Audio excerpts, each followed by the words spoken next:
Hola, mi nombre es Yeriel David y les voy a hacer una presentación que nunca han visto antes.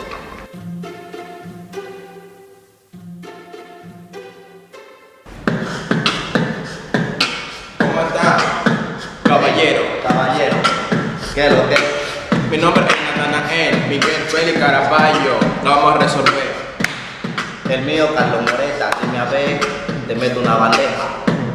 De una vez te meto un pescadito, bien fritico, bien bonito, sancochadito. En esta vaina cojo la bandeja, me la pongo en la cabeza como si fuera un piquito. Estamos de negro por el camarero somos. ¿Y qué es lo que? ¿Qué es lo que somos? ¿El qué? ¿El qué? Camarero somos. ¿El qué? ¿El qué? Camareros somos.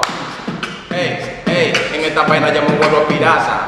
Ya tú sabes que lo que con la bandeja en la mano.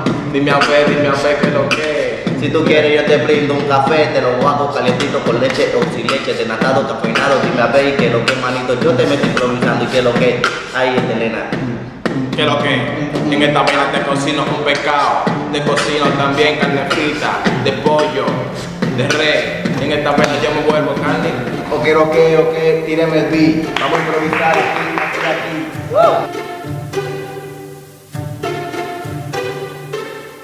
¿Y el qué? ¿Y el qué?